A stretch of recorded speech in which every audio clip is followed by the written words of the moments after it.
Today, bulk of the people who graduate, who become PhDs, go back to working as academics, as teachers, researchers. The Indian academia doesn't want to talk about this because for them it is something of hypocrisy, and that thing has kind of, I think, made a lot of difference. Research has changed a lot and research has improved a lot. Today, data is your most important resource. Mechanisms are available to cross-check what I am saying with what has been done elsewhere. Many students think about pursuing a PhD in India versus pursuing a PhD abroad. Given your ability, what is your best opportunity? Doing a PhD in India and getting a job outside immediately is going to be tough. Now that we're looking at, say for example, schools abroad, so what are some of the criteria? So rankings could be one. Do something which is doable, reasonable, good. Hello and welcome to today's episode of Decoding Ph.D. Today we have an exceptional guest, Professor Sankarshan Basu. Professor Basu is a distinguished academic at the Indian Institute of Management, Bangalore, where he has been shaping the minds of future financial leaders for over 2 decades.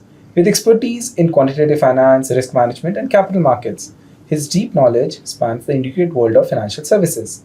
He also recently served as the Dean of Amrut Mody School of Management at Ahmedabad University. Professor Basu's academic journey includes a PhD in statistics from the prestigious London School of Economics, and he's held several influential roles such as being the director of the Professional Risk Managers International Association, that is PRMIA.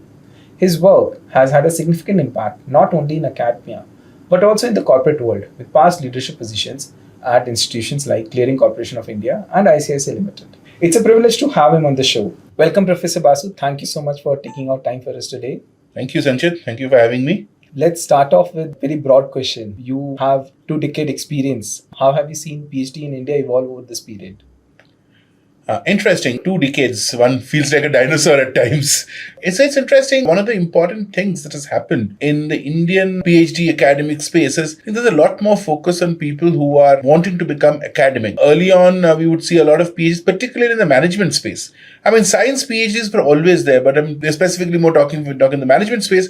A lot of the management PhDs, or FPMs as one would then call themselves, were going out to work in the corporate sector. But over the years, I think that focus has significantly shifted. Today, bulk of the people who graduate, who become PhDs, go back to working as academics, as teachers, researchers, in the broad academic space. And I think that's kind of changed significantly. Also, the demands of the PhD itself has significantly changed. And I think that has led to a huge improvement in the quality of thesis that we see now than we were seeing maybe 20 years back. What would muster or what would pass as PhD thesis and get you there has significantly changed. I don't think some of those things would pass muster today. But then again, as I said, requirement was very different. Most people were doing it for an understanding and then going on to working in the corporate sector where that detailing was probably not so important or so needed. Whereas today, with you having to come back into a classroom environment and kind of taking that forward, needed a lot more detailing and understanding. And I think that's been a significant change over the last 20 odd years. So do you think this is because the number of opportunities for academics have increased, or is it also because of the preference for more PhD candidates to go for academia over corporate?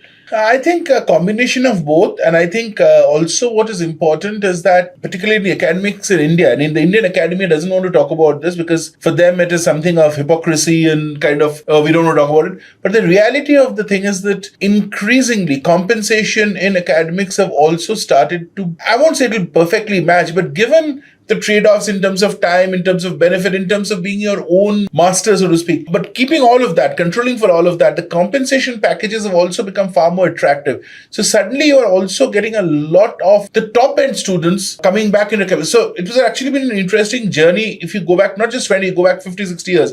If you go back about 50, 60 years, you would actually get the top students going and studying in those days. Management was not so much of an issue, but going and studying in what one today would argue as general sciences like physics, chemistry, maths, biology and all of that, and then either going into top-end administration or going into research and the whole academic journey.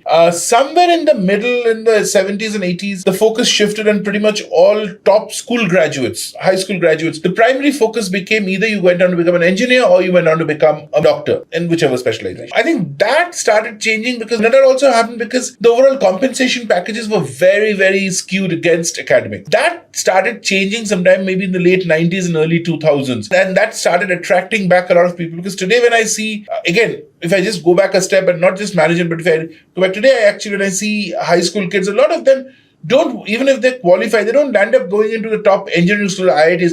A lot of them are happy to go into the ICERs and all these places and not really study engineering, but study things on which they are passionate about. And I think that started changing, and that obviously the follow through also happened in the management space. A lot of people who became engineers for whatever reason realized that their calling or their interests lay elsewhere. So even today, a majority of students who come and do a PhD in a management framework are actually non-management graduates. They are, I won't have an exact number, but there is a very large proportion of people who are non-management graduates, worked for a few years in whichever space, and then has come back because they've figured out that, well, they have the basic understanding, but that's not what they want to do for their life. They want to kind of shift. And that's how that change has happened. And that I think is what has driven the thing. The second thing I think was also driven is at some level the internationalization, because today you people are really figuring out that even if I am an academic, if I'm a top level academic here, I am at pretty much at par, or I can be kind of networked and work globally. And that thing has kind of, I think, made a lot of difference, because you're not no longer a small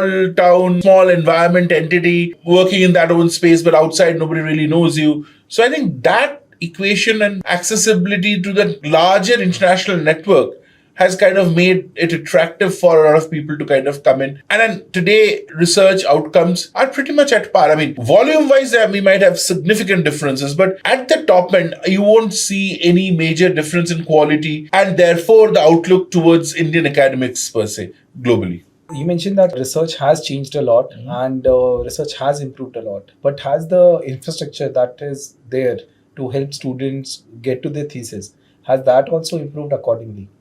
Has it improved accordingly is an open question, because I think it can always do better. But has it improved? I think the answer is unquestionably or undeniably yes. We've come a long way. Resources. See, if you think of it, what does it take to do research? Access to data. Today, data is your most important resource in any field. Access to data in current times, and authentic data. All of this has significantly changed over the years. Part of that is because of the whole internet revolution that the last 25, 30 years has seen. So the biggest thing is that even when we were doing our PhDs 25 odd years back, and I did my PhD outside India, so part of the resource constraint was not as acute as here. But even then, if you were citing a paper, probably the work on that paper would have been done another 4-5 years back. Because by the time it comes out in the print and you get to read it and you cite, there's a cycle, and in anything between 3 to 5 years. So was it actually current at the time I was citing? Given the lack of information of anything else, it was current. But in real terms, was it current? I think today when we look back, we could actually challenge that basic assumption that was it current. Today, that's no longer the case, because on an average, within about a year of a paper being submitted, and I know there are journals which take very different lead times, but on an average, within about a year, the findings are available in the public domain, even if not in the print version, but the electronic version, the DOIs are available. So you are far more current. The second thing this is also brought in is, therefore, the possibility and deliberate or otherwise, the possibility that I'll end up doing something which somebody else is doing somewhere else has been significantly reduced. Whether I've done it voluntarily or I have actually got inspired and literally done something, replicated somebody else's work, is very unlikely to happen. From the other side, the quality is also gone up, because today there are mechanisms that are available to cross-check what I am saying with what has been done elsewhere. All these anti-plagiarism softwares that exist kind of allow you to ensure that something that you're doing is original, which is what it's supposed to be. It doesn't matter whether it's inadvertent or deliberate, but the fact is, if there's duplication, inadvertent vis-a-vis duplication could lead to action, penal action and other things. But in terms of creation of the body of knowledge, it doesn't matter where it comes from. Those things have been taken away. The other most important thing that's happened is today we have access to far more databases. Real-time online databases. Sometimes they're expensive, particularly sitting in India, they're expensive, one can argue, but some of the Indian institutions today are also having the resources to be able to afford that. Right. So it's not any longer that we cannot afford it. And the ability to collaborate and network with people will actually allow, even from smaller institutions which can't otherwise afford it, to have access to that kind of a data. So I think that's the overall change and the benefit that has kind of happened over the years. Many students think about pursuing a PhD in India versus pursuing a PhD abroad. So in your opinion and experience, what are the key differences that a student should look at, and what are the factors he should take into consideration to arrive at his decision? We live in a world where this abroad versus domestic or abroad versus India should actually not be the discussion point any longer. I think the answer should be, given your ability, what is your best opportunity? If you are getting an opportunity better than India, to go abroad and do a PhD, I think the answer should always be there. But just to go and do a PhD abroad at a place which we haven't, is not really top of the line. And here top of the line is very, very different defined, because not everybody is going to go to the topmost school in the world. Right. But given a candidate's own position, what is the best I can get? And that's what should be the first decision point or the primary driver in this equation. Having said that, obviously, whether we like it or not, there's still a preference in India for PhDs from outside India when they come back. But the reverse is not so true, that, doing a PhD in India and getting a job outside immediately is going to be tough. A couple of years later, a few years down the line, answer is it's not so difficult. Essentially going to depend on the publication outcome that you have, because that's what's going to drive the equation. So in the short term, if somebody wants to stay abroad or they want to come back in that sense, but has the best opportunity outside, I think the person should go abroad to do a PhD. Alternately, yes, domestic PhDs are good, but I think in the domestic market, we started moving there, and we should move a bit more faster, which is basically saying that meeting those check boxes for regulatory requirement towards a PhD should be the bare minimum. I think the driver should be in terms of publications, and because at the end of the day, research is a very weird way of kind of judging it, because there's nothing called good research or bad research at some level. What is publication? It's a peer review essentially. Right. So what does your peers think of you? If your peers think highly of you, you are obviously going to be feted and invited, and you'll have the world in front of you. If your peers think it's going to be useless, however many degrees or however many pieces of paper you may have saying something, it will not really matter. So I think that should be the driver of where you want to go and do a PhD per se. And the driver should primarily be wherever you do it. It's the first job that will help you where you do it from. After that, what do you do in your job matters. So in a sense, I think that is something. The other thing I always say, and I've said this in all my classes, that please remember that PhD is research or academics is more of a marathon, and it's not a 100-meter sprint. So it's a start of a process. It is not the end of a process. So a PhD does not mean anything if you do not follow through on it and if you do not continue to research on it. Which is why my very famous line, which all of you guys and anybody in my class has always heard, that if a Nobel Prize is destined for you, you'll always get it. Don't think your PhD is going to get you a Nobel Prize. Very few people across all disciplines have ever got that. I mean, at the stage of completing the PhD. Subsequently, yes, but don't therefore think of doing this magnum opus for a PhD. Do something which is doable, reasonable, good, and meets all the other check boxes. So that's what should be the driver.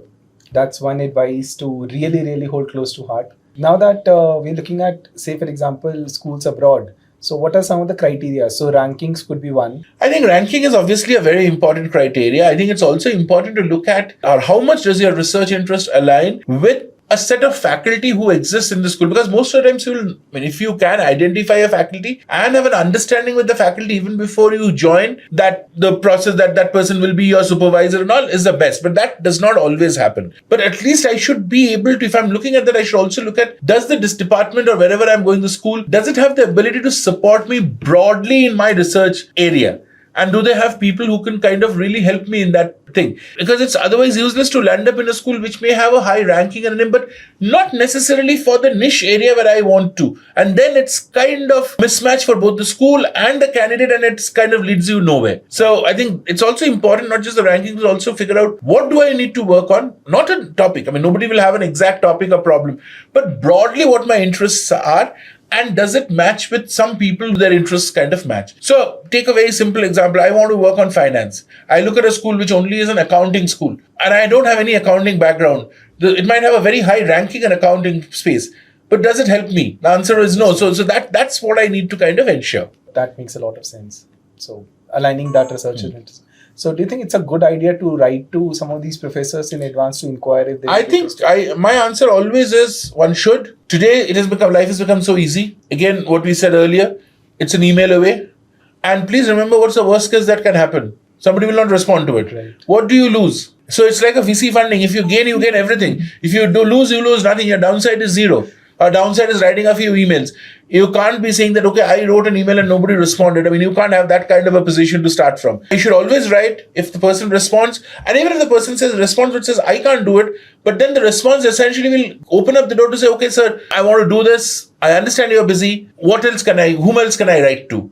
again, chances are 50-50. They may not respond. But even if they respond and they say, okay, look, you know what, there's a friend of mine in so-and-so place who's doing well, you might want to talk to him or her. Well, you have a lead, you have a foot in the door. So obviously you have a larger chance. So there's nothing, you don't lose anything by writing those emails, and you should always write those emails. Just again asking you from the other side, when you receive these kind of emails, what do you look at in deciding whether to work with the student or not? So I think the first thing, when I receive an email, I kind of try to find out that how interested is the student in looking at it, or is, again, being in India, one of the things we've learned the hard way, it's changing now. There's a lot of people in the 80s, 90s, and even early 2000s used to do research or get into doing research because they had nothing else to do. Either they didn't go get a job of their choice and therefore they felt nothing else to do. So, well, this was a kind of an extension of being kind of quote unquote occupied for some more time before they could get into doing anything else. So one of the things that I kind of tend to look at is how serious is the person.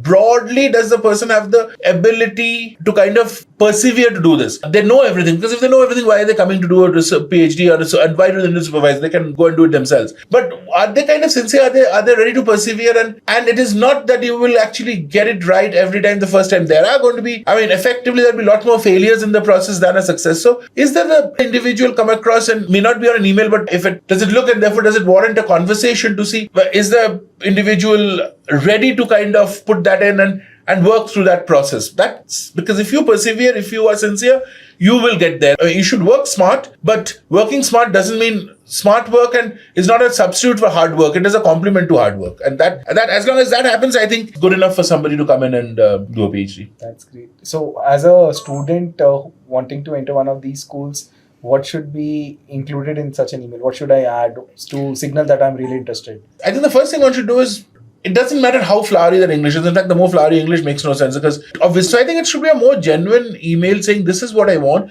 and a genuine, response, genuine statement of why you want to do it, and what has kind of factored that in. At the same time, there should be open enough to say that, look, this is what I want to work on. I'm not fixated, but yeah, I'm fixated in a broad framework, but I'm not fixated and it has to be like this very narrow topic. But anybody should make an effort to say, if you're going in for research, again, nobody is going to be an accomplished researcher. Nobody is. Even the best of guys who are Nobel laureate will not say that. But relative to an ordinary person, the person should show sincerity by saying, okay, look, I have looked at some of these things. I have a little more appreciation and understanding than a common man. So it's not as if a newspaper article. I have a little more understanding of what it is. I obviously don't know much more than that, and that's what I want to find out. But can I come across by saying, look, I've made an effort to find out a little more, and therefore I want your help in taking it to the next 2, 3, 4 levels. So maybe trying to take the first few steps yourselves, and then... Well, even if not the first few steps, or at least make an effort to say, look, I know this requires this, therefore I've gone and looked into these 5 areas, and this is how I've distilled it. So it's not as if like I just did a Google search, picked up a topic and put it out there, and that what comes along with that, why is it relevant? So, and something a little more than what an average person over coffee will tell you. That's a good benchmark actually. So publishing is a very critical part of research and a PhD journey. So how does publishing process in India compare to that abroad? That's one sad part, because publications in India are actually still way below international standards. But therefore, what has happened? Certain checklists might have that, but any of the top schools no longer differentiate between publication in India or publication elsewhere. As we all know today, publications are measured by where is the journal that you're publishing in one of those internationally acclaimed or accepted public journalists. It could be an ABDC list, it could be the FT50, it could be UT Dallas, it could be the ABS3, ABS4. So, and these are internationally recognized things, and journals come from anywhere. I don't think anybody should aspire to limit themselves to saying, okay, there is this Scopus index list that UGC follows and therefore we'll follow that. Because you should always aspire for the highest level, and that's it doesn't matter whether the journal is based out of India or any other part of the world. As long as the methodology, as long as the work is good, I think that's all that should matter. And that should be the aspiration and target for every single researcher out here. What that will do is, obviously, that will ensure that the publication process in India over time will also have to improve. Otherwise, they'll get left out, because nobody in India would want to publish in these lower level entities, and therefore they'll die a natural death. So for them to survive, they'll have to reinvent themselves to move up. And that will be good for the individual and the system as well. Students also have this perception that if you are a student in India, it's tougher to publish in the same journals which perhaps somebody in US would find it easier. So what are your I thoughts? would not completely disagree with that. But at the end of the day, it's the story that matters. And I think Indians are very bad at this. It's basically networking. Most of the larger institutes have money and all of that. So people should be at conferences. People should be actively encouraged to network. And India is now a hot destination in terms of focus, data and all of that. And if you have an interesting India story to talk about, there will be many of those internationally acclaimed researchers. They could be Indian or non-Indian, but based in those international universities who would be very happy to collaborate, very happy to network. And therefore, there is not much of a difference in that. I think another thing that one also has to keep in mind is the days of single author papers are very, very numbered, I think. I mean, you really need to be a Nobel laureate to get a top level journal to take a single author paper. 20 years back, that was possible. Today, it's no longer. So I think it's important to network and do that. And that's a part of the game. You cannot do ivory tower research. I'll do this great research and I'll expect people to come and so see that. Well, you also need to go out and sell the research. And I think that's the networking that I'm talking about. And that's also a part of the game. Because if you need to be known internationally, then people need to know who you are. The greatest example is your Bitcoin story. Even today, the world doesn't know who founded Bitcoin. I mean, there are these conjectures about who it is, but nobody knows for certain. That has kind of, in some sense, also stimulated created this whole negative impression about Bitcoin that, it's something which is subversive and not really mainstream and all of that. I personally believe that if that person was known, then at least the antecedents of that person would have given a stronger fillip to the development, because the technology of Bitcoin is something which is very, very interesting and very useful. It's some of the applications that have created the problem. But I think that perception could have also been addressed significantly if the story was different. Yeah.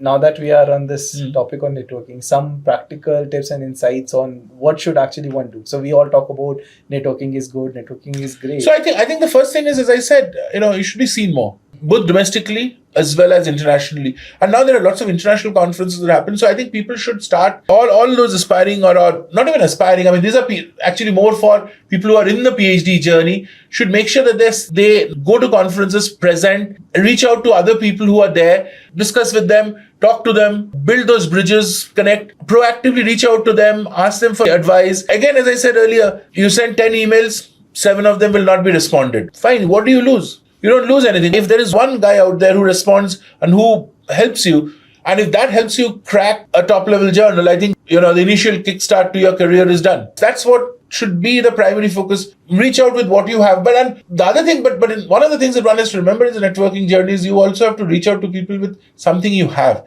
You can't just reach out by expecting a one-way street that people are going to help you.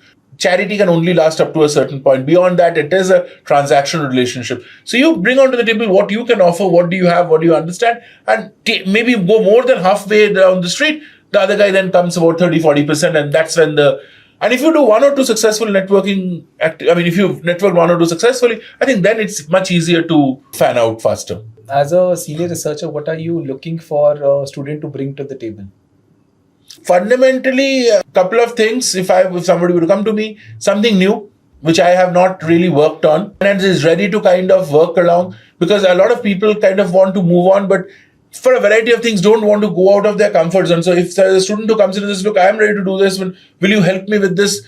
A lot of us, definitely there are people like me, and I am sure they will argue that, okay, look, I'm ready to learn this with you. I can't sit and give you, I don't know what this is, but I understand the broad process. So if you give me, then we can there's a co-learning that kind of happens. So that's something. Second is the sincerity and the perseverance and the ability to kind of really deliver. I think that's something which is kind of things which a lot of people would look for if you were to kind of collaborate with somebody young and new. So one is the idea. The other aspect would be perhaps coding skills or... Definitely. See, idea is more at a broader level, but I think a lot of the things is more coding skills, data management, data handling, because a lot of these things have evolved significantly from the times we were students. Even handling Excel using high-end JavaScripting and VBA and all of that. Some of us have probably learned a bit of it, but that has moved much, much faster. Today, with your Python and all of those other codes and all of that, and this will keep on evolving. I think that accessing data, managing data is very, very important to kind of look at. And that's something which helps a lot. So that is something which students should focus on before reaching out. Well, they don't have to focus on that, but I think those are skills. That's one of those complementary skills that you have, that if somebody comes to me, I don't know how to code at that level, but I can look at an algorithm and talk about it, but translating the algorithm, so that's kind of the benefit that the student brings onto the table, because that's where they have been trained in. That's very helpful. So one of the pertinent questions which a lot of PhD students often struggle with is what is the right time to look for jobs? So what are your thoughts on that? That's a tough one because it depends. But I guess around the time that the supervisor or the DAC, because in some cases it's a committee, kind of tells the student that, look, you are good enough to start winding up and writing, is I think a reasonably decent time, because it's a long process on both sides. Writing up a thesis, it's actually the most boring but a fairly tedious process that happens, and there are a number of iterations, and then the submission and the evaluation, that itself is a process. Job hunting is also an equally tedious parallel process. I think that's kind of, I can't say there is one specific time point, but that seems to be a natural point, because part of job hunting process is a recruitment seminar. So now if you actually don't have a work to present, a good work to present and all of that, then you've kind of hit it too early. And most of the times first impression matters. If you land up and it is okay if you go there, you give a good seminar, but there might be a better candidate, and therefore a candidate may not get a single job. That get a given job. That will never be held against a candidate, in my opinion. But what will be held against a candidate is if a candidate goes through this process and then is found to be unprepared. That shows unprofessionalism, and that can hold. And it is not just that institute, because many a times the external experts is from somewhere else. So you are actually again creating a network of information against you. Because let's say it's an Institute A and I am from Institute B who serves as an external. Not only does Institute A not recruit you, but I carry forward the impression that this guy comes in as underprepared or unprepared. So I don't, kind of support him in my own institute. Or if I am an external in some other institute, I don't support him or her out there. So it's a larger effect. So I think the moment you're prepared with something like that, it's a good time. And optimally, I would argue that when you start writing your thesis, when the advisor or the advisors tell the person that, okay, go and write the thesis, you're kind of okay now to write up and submit and all of that, is a good time to kind of start the job hunting process. Advisor is very crucial here. I would strongly suggest yes. And I think the advisors, it is definitely on the advisors also. I think it's also important. It doesn't happen in India today. It happens globally. I hope over the years it will happen. And I hope all the PhD students out there tomorrow, when they become advisors, the advisors should also take it on them. It should be one of their responsibilities to ensure that their students are also placed at least the first job. I can't get somebody a job, but at least I should make that effort, pick up the phone, talk to my colleagues or counterparts or friends in some other places, put in a recommendation, put in a good word. I don't need to oversell, but at least I should make the effort and give the student advice that, look, I know these guys are looking for it. Why don't you apply here? These are some of the choices you have. Advising is not just about giving a little bit of an academic advice. That in today's day and world, Google might do better, for all you know. Right. But I think it's a larger ecosystem that kind of comes into play. And this is a relationship for a much longer time. It is not just those 5 years or 4 years of a PhD life, but I think it's a much, much longer relationship, and therefore that has to be nurtured. And it's also on the advisor to ensure that students are given the right information and, to that extent, helped or propped towards getting those jobs. That would be actually very, very helpful for students. That should be done, in my opinion. There is this tug of war between publishing and managing other aspects. For example, as a PhD student, you have to finish the projects that you've been assigned. You have to work on other commitments like their TA commitments, RA commitments. Yep. Once you become a faculty, then you have teaching responsibilities and some other responsibilities as well. So how do you think one should navigate these? How do you balance on which side to focus on, which to prioritize? So effectively, there is nothing. I don't think one can prioritize one of the other. For a short period, the answer is you could still prioritize, but over a slightly medium term, there's nothing called a prioritization. You need to be kind of firing pretty much on all cylinders, because each one of them has its own role in the entire system per se. Yes, at a given point in time. So one of the points you made is like, as a young faculty, you have to teach. And the first time you go to teach, there is a lot more effort that you need. So maybe for those 3, 4, 5 months, you actually put a lot more focus out there at the cost of others. But if I aggregate this or average this over like a slightly longer, couple of years, then it is not as if it's one against the other. It is all together in that sense. So the answer in terms of as a PhD is also the same, that you cannot just argue that, okay, I will do one and I'll do other things later. This is not something which is like, it's not a sequential process. Problem of doing it sequentially is this: if you do let's say you work on it and you don't publish, and you say, okay, let me finish others because writing will take a lot of time, so I'll do that later. There's no guarantee somebody else hasn't done it by the time you go to write and publish. And then all the work that you've done becomes useless. Right. So I think there's no alternate to kind of doing all of them simultaneously. Obviously, a lot more time management and all of that will come in, and that's nothing that you can do without. So that's the story that would kind of drive from there. So everything has to go hand Everything has to go hand in hand. Obviously, at a given point in time, as I said, for a very brief while, if something has a higher priority over the other. So again, as a PhD student, let's say you're also doing a TA, and then the course has an exam evaluation period. So for those 2 weeks, that has to take a priority over the other one. But it's not as if that takes the priority for the next 2 years. Right. So this has to be dynamically adjusted and at all points in time. Insightful as usual. So finally, as someone who has mentored several students across years, been in this profession, in this journey for quite a while now, so what would be one piece of advice you would give to PhD students out there? I think today's kids, and I can call them kids, are far more intelligent than we were, and I don't think they need our advice. And even if they need our advice, I think they believe in Google more than our advice. So that's, with that disclaimer, my answer is that do a PhD only if you're interested in doing it. This is, by the way, not just PhD, but anything in life. Don't do it because others want you to do it. Whatever, you don't have an interest in it, but you are forced into it.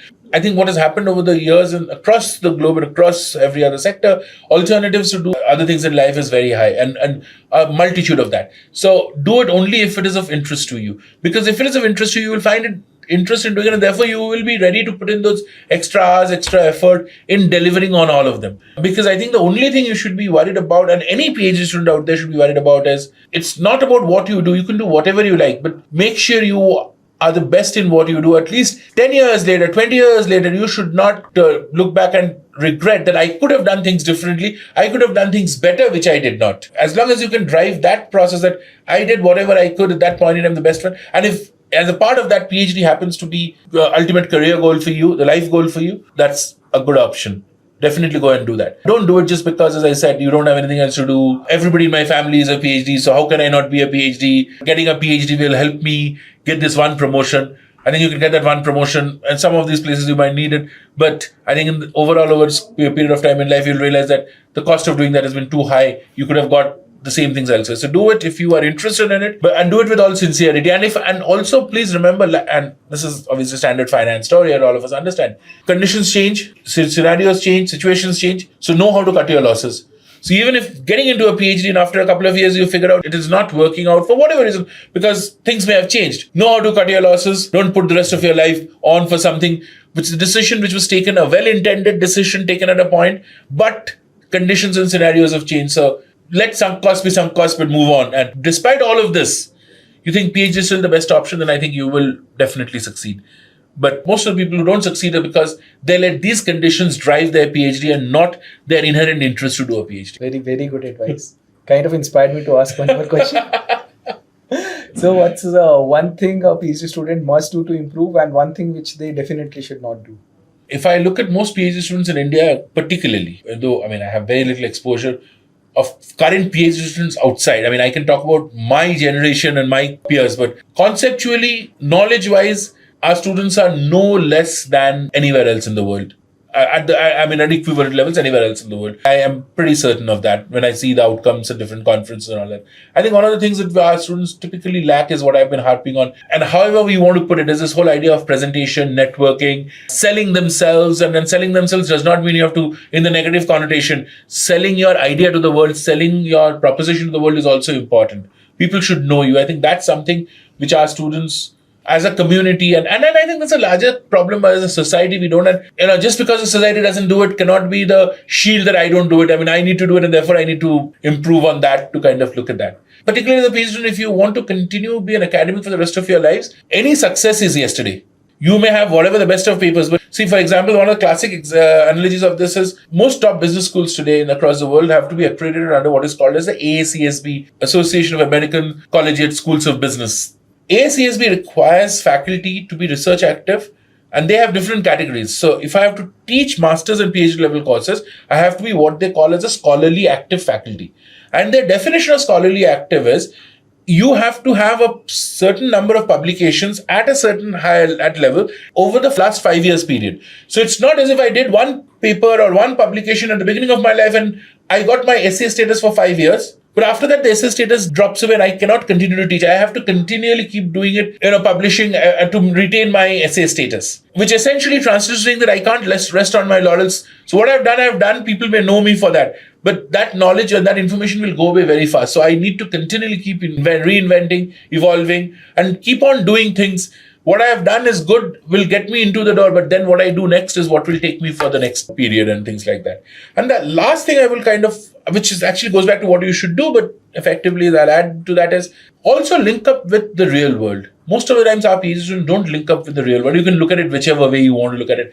Look at what are the problems in the industry. Look at what problems exist, because that will actually give you real solutions, and that will also encourage and enhance your position and network in the sense that this is not an esoteric solution only. This has got a real application solution, and that will kind of drive the equation much better. That's very, very helpful. Thank you. Thank you so much, Professor Basu, for your time today. Thank you very much, Sanchit. Hope this discussion. helps a number of students now out there. I'm sure our viewers will find it really interesting. Thank you. And thank you once again for your time. Thank you. Well, that was today's episode. Thank you for tuning in. We'll keep coming up with more content which will help you on your journey in PhD. Please leave us your feedback in comments and also suggestions for what you would like to see on our show. Thank you and all the best.